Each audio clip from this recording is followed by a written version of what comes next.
And welcome to High School Physics Explained, and today I want to look at projectile motion. In particular, I want to talk about what projectile motion actually is, some of the features of projectile motion, and then I want to go through 3 different examples of how to solve projectile motion problems. Let's start. So here I have an image of a ball that is thrown from left to right. What we see is characteristic of a projectile motion shape, and it's a parabola, and we'll talk about that in a moment, why that is the case. But the question is what is happening along this sign? Well, one of the things you can see what is happening as the ball moves from left to right is to examine what the shadows are doing.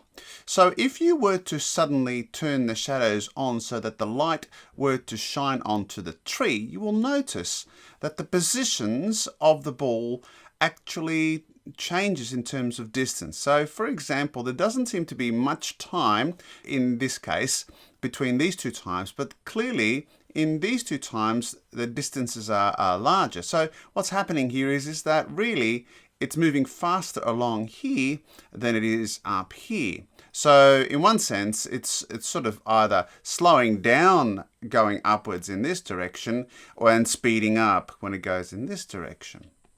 But if you were to examine what the shadows were doing from a vertical perspective, so let's say you were to shine light down, you will notice that the shadows would move at a rate that is constant. That is, the distance it moves at any section would be the same. And so it appears that the ball is moving at a constant rate, at a constant speed from left to right, if you only look in the horizontal perspective. Now, if you understand that, that gives you a really good understanding of what projectile motion is. But before we go on in terms of examining projectile motion, what it is, let's think a little bit about the history. Now, prior to Galileo, the understanding of people in terms of launching is that when you fire a rocket, and so here's an old wood carving image here of a rocket, it was the idea that when the rocket was fired, the object had some sort of force constantly applied to it, and so it would travel what they believed to be roughly in a straight line, and then eventually that force would run out and the object would fall down. But Galileo thought that was incorrect. And so what he did was he devised a setup that is examined here, where he rolled a ball down a ramp, and that ball would land along this particular surface over here. And then by adjusting these rings, he could actually show the path of the ball as it moved down. And then he was able to measure the distances here. Notice that the distances here are kept constant. One of the things he therefore understood was that really the object undergoing projectile motion, undergoing falling, falls in a parabola. And he showed this mathematically. And what's really important is that he established that what happens horizontally is independent of what happens vertically. So he was able to establish the fact that the first thing is that the object moves at a constant rate in the horizontal direction. Secondly, that the object moved in a vertical direction and it sped up. It got faster and faster as it went down. But the 2 motions are independent of each other. So what happens horizontally has no bearing on what happens vertically. And that's really important to understand, particularly as we go and look at how to solve projectile motion problems. So let's have a look at this image here that shows an object of a ball falling. And we've really got 2 objects falling. This is a photo that uses stroboscopic methodology. And what that basically means is that 2 balls are meant to drop, and lights are pulsed to show the images of the ball at various times. So therefore, what is happening is that the time taken from, let's say, this point to this point is exactly the same as the time from that point to this point, and so forth. And so let's say, for example, that the strobe is, let's say, at 10 Hertz. Well, that means every time delay between each of the flashes is equal to 1/10 of a second. But what this shows here is that these two balls, which are fired off and let go at the same time, this ball is moving horizontally as well as moving vertically, where this ball is moving only vertically. What it shows you is that the actual time of the balls at each various position is exactly the same from left to right. In other words, the fact that this object is moving horizontally has no bearing whatsoever what it's doing vertically. In other words, the horizontal motion is independent of the vertical motion. Another way of thinking about it is this classic age-old question, is that if I were to fire, let's say, a round ball bullet at a horizontal velocity, let's say in that direction, and I fire that bullet and it's traveling at 100 meters per second, and at the same time, here's my little gun like so, and at the same time someone with incredible good timing drops a bullet at the same time as this bullet leaving the gun, and of course what happens is that bullet would eventually hit the ground as well. And the question is which of the bullets hit the ground first? Now, a lot of people think that this bullet falls later because it has to travel further. But Galileo's analysis and our understanding of projectile motion says is that what happens horizontally has no bearing what happens vertically. So the bullet that is fired horizontally will fall down at the same rate as one that is dropped vertically. And so both will hit the ground at the same time. And this particular strobic image shows that to be the case as well. So that's really important. Projectile motion is motion that goes in two dimensions, where one is in a constant velocity and one is accelerated, and in this case accelerated at a constant rate due to gravity. And of course we know that acceleration is negative 9.8 meters per second squared. Now I will say this, that does not mean that projectile motion only happens in gravitational fields. As long as they have a constant acceleration, then what we will have is projectile motion. So this acceleration could be due to, let's say, the force due to gravity, as it is in this case, but it could also be the force due to a charge going in an electric field, where it experiences a constant force and therefore also a constant acceleration. So you could have projectile motion in an electric field as well. So here is an example of a cannon, and here we're going to use what we call the Napoleon Cannon. I'm going to use this a few times in our examples. And this Napoleon Cannon has an approximate muzzle velocity of about 440 meters per second. It's a smoothbore cannon, and we're going to use this in a moment to use as our basis of our examples. And it's sitting here on a cliff, and this cliff has a vertical displacement of 50 meters, like so. Now, what is happening to this object over here? Well, what is happening, of course, is that it's moving horizontally. And as it's moving horizontally at a constant rate. So if I were to look at the vector analysis of this diagram, it would look something like this. And so here's my cannon, and you notice these vectors are the same size. That is, the velocity does not change as it moves from left to right. However, the vertical velocity does change. It is falling, so it moves and it is increasing in velocity, but due to the fact, of course, is that it's under the influence of gravity, and so therefore it accelerates at 9.8 meters per second squared in the downward direction. And so what we have here is this pink vector, which represents the actual velocity at any given moment, which is just the sum of those two vectors. But I want to make the point really clear. The fact is that the horizontal velocity does not change, but the vertical velocity is increasing due to the acceleration, due to the fact that it is in a force field, in this case a gravitational field. So we're going to use that basis to help us understand how to solve a question like this. The thing is though, what ties the two motions together? Well, the time it takes to go from A to B over here, horizontally, is the same as the time it takes to go down. And so that's going to be really important in understanding how to solve projectile motion problems.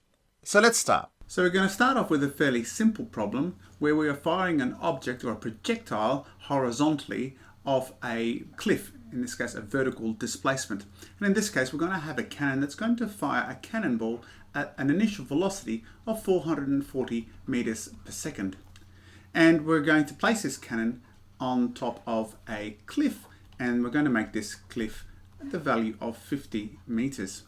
And we want to determine two things. We want to determine A, what is its range in terms of how far away from the cliff it ends up actually being. And secondly, what is the velocity at which it strikes the ground.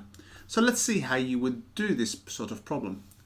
You should always set out your problem so that it makes it easier for you to follow what's going on.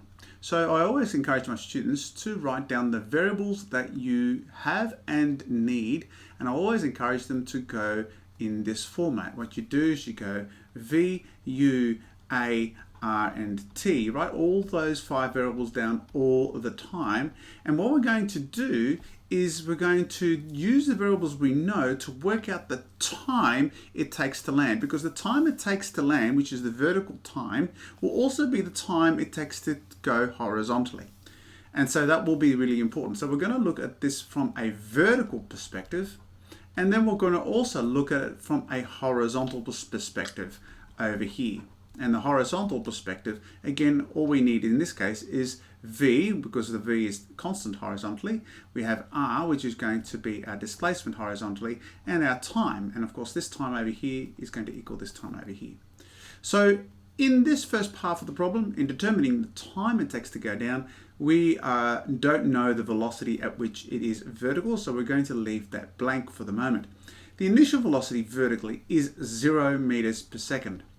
The acceleration is negative 9.8 meters per second squared. We usually have the standard of making acceleration in the downward direction a negative value.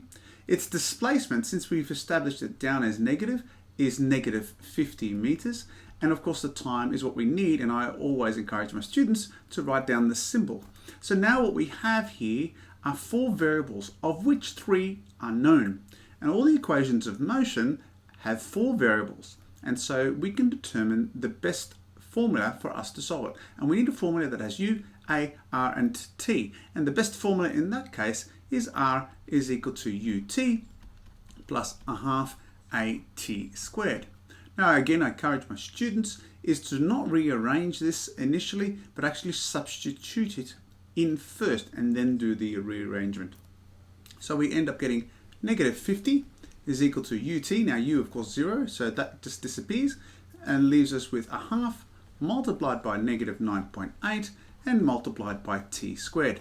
When I rearrange that, I get T squared is equal to, now we get negative 50 over half of 9.8 negative, so that becomes negative 4.9. And as you can see, we're going to get a positive value, and we get 10.2 seconds squared, because it's T squared here. So T ends up being the square root of that, which equals 3.19 seconds. So that is the time it takes to go down vertically. But if we now look at the horizontal component, we have V, which is in our case 440. Our displacement is the thing we're looking for, so we're going to put that in there. And our time is now this time that we just used, which was 3.19 seconds.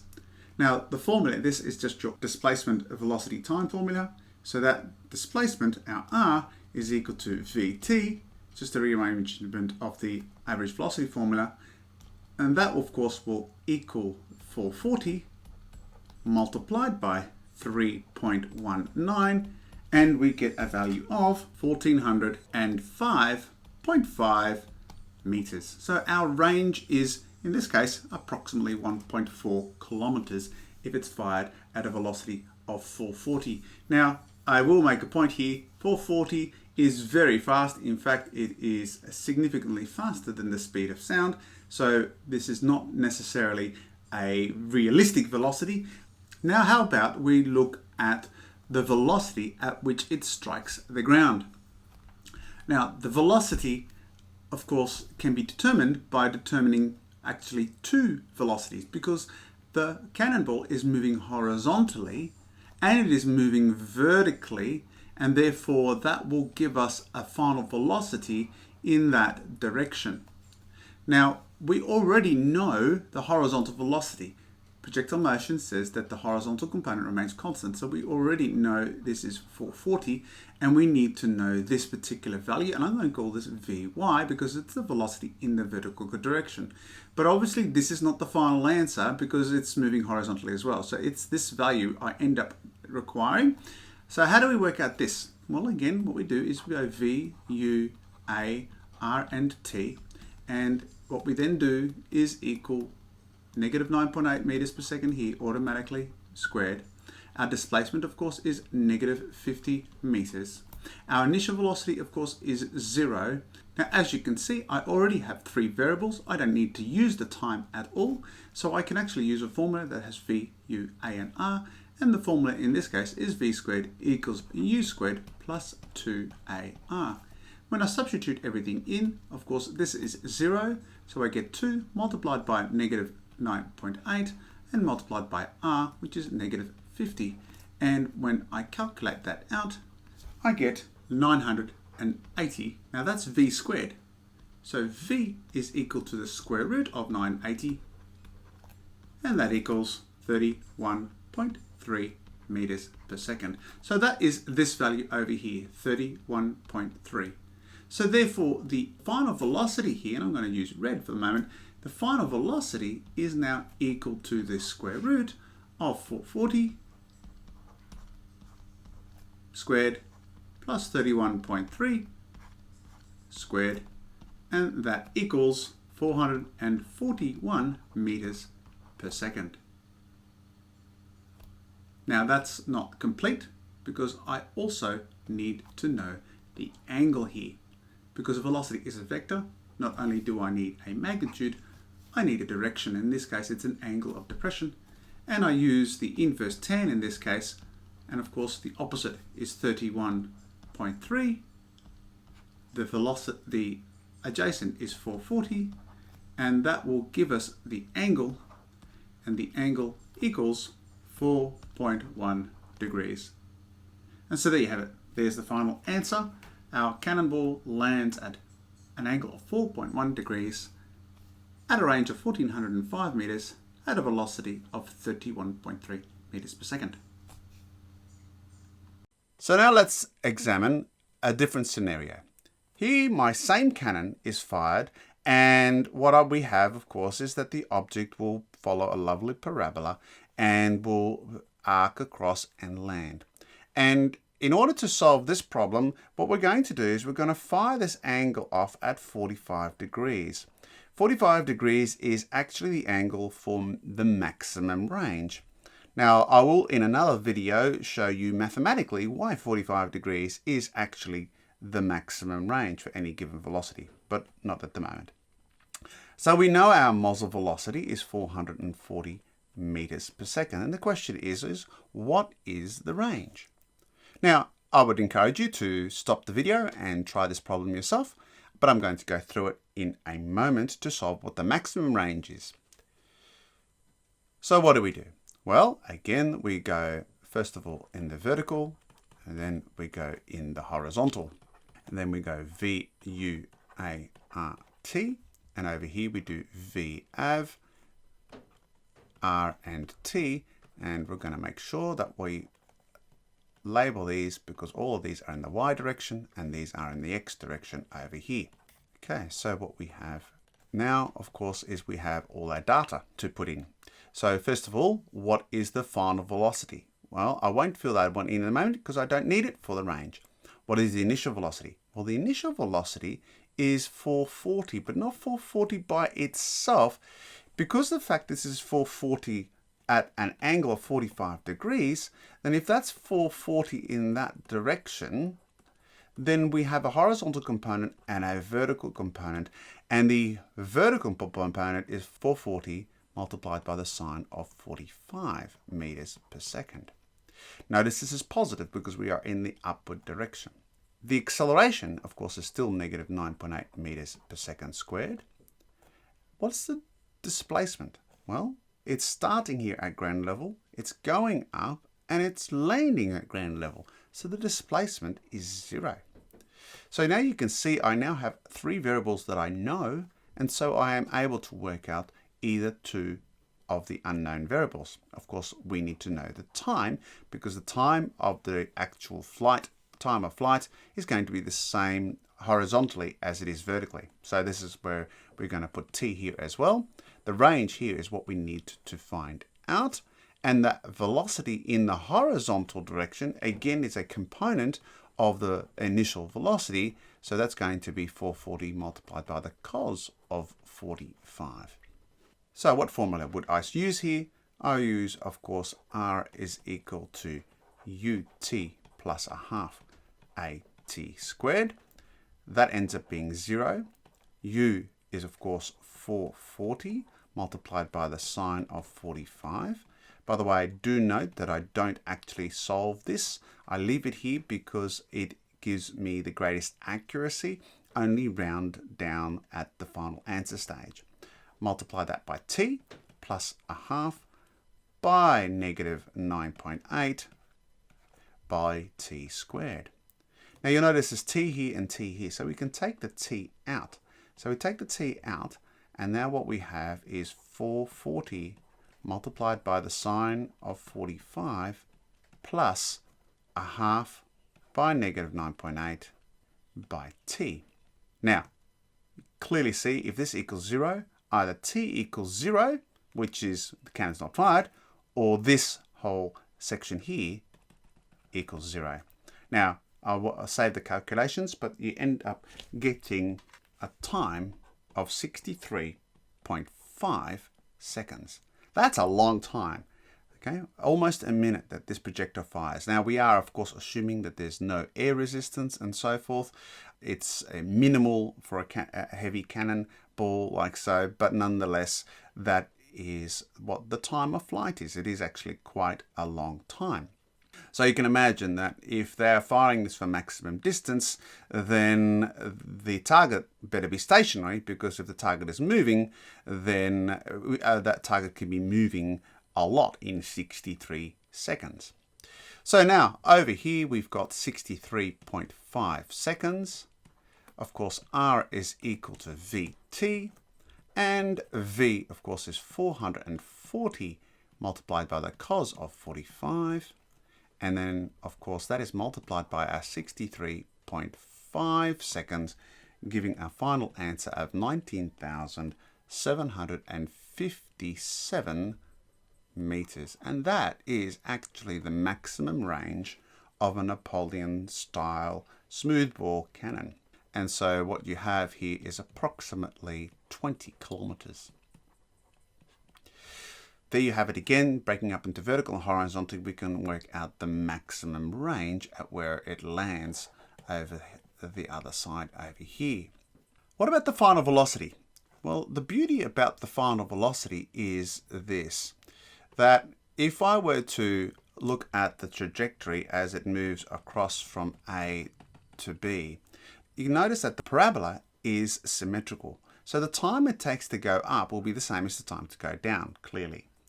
The angle at which it arrives is the same angle it leaves. So the actual final velocity on the other side is exactly the same as the initial velocity over here, except it's in the downward direction. So if you have a projectile motion problem where the launch height is the same as the landing height, then the final velocity is the same as the initial velocity. So it's 440 meters per second. Of course, this is launched at 45 degrees, and so therefore it arrives at 45 degrees. The only difference, of course, is that it is the angle of depression, as in other words, it goes angle downwards, obviously not angle upwards. So if you're ever asked what the final velocity is of a projectile that is traveling from point A to B at the same height, it's exactly the same.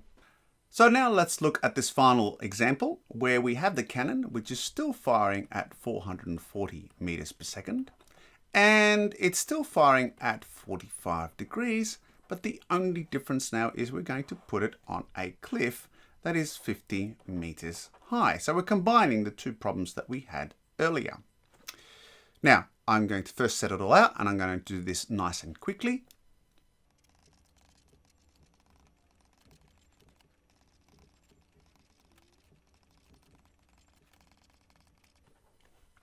So now what we do, of course, is we work out the formula, and again we have r is equal to ut plus a half at squared. Substituting everything in, we get negative 50 is equal to u, which is equal to 440 sine 45 multiplied by t plus a half multiplied by negative 9.8 by t squared. And I'm going to rearrange this, and I'll show you why that is going to really help us understand another aspect of this before we solve it.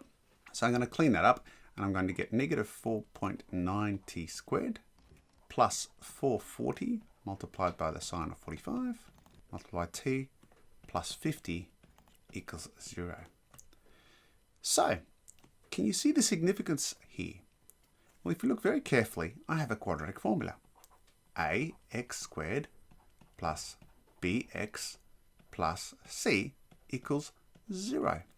Now, why is that important? Well, first of all, the fact that this motion is governed by a quadratic formula helps us understand why this is a parabola. So that is really going to be helpful to understand. Secondly, by setting this out like as a quadratic formula helps us to solve for t. In our previous example, we could easily remove one t, but because the fact that there's no t value in this final coefficient over here, we can't just simply erase a t away. So we have to use the quadratic formula to solve for t. And the quadratic formula, of course, is negative b plus or minus the square root of b squared minus 4ac all over 2a. Now, I'm not going to do the substitutions here in detail, but you can do that yourself. But if you do this correctly, you will get time is equal to either negative 0.16 or you're going to get 63.66 seconds. Now, clearly, time cannot be negative, so we can automatically rule that out. So our total time is actually 63.66 seconds. We now can work out r, and r, of course, is equal to 440 multiplied by the cos of 45 multiplied by our 63.66 seconds.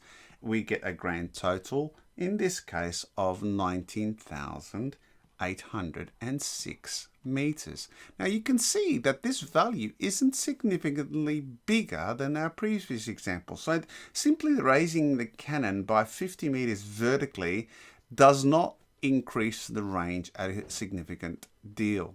If we weren't to want to significantly increase the range, then we would have to have a much significant increase in height. What about the final velocity? Well, the final velocity, again, has to be the combination of what is happening horizontally and what is happening vertically. And horizontally, of course, it is traveling at 440 multiplied by the cos of 45. What is happening vertically? Well, you have to solve that. And again, I won't go into the details, but if you solve that, you end up getting 312.1 meters per second using v equals u plus at. And so that's 312.1 meters per second. And so if you work that out using Pythagoras, you get an answer of 440.73 meters per second. And if you work out the angle, you get the angle equaling 45.1 degrees. Now it's not exactly 45. Why? Because it's actually falling a little bit further down, and therefore the angle of depression is going to be a little bit. But as I told you, 50 is not going to make a great deal. So there you have it. Projectile motion, what it is, how to understand it, and solving 3 types of problems.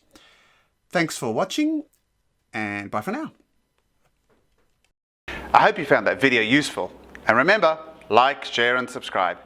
Oh, and if you have a comment or a question, or you'd like a concept for me to explain to you, please drop a comment down below. I'm Paul from High School Physics Explained. Bye for now.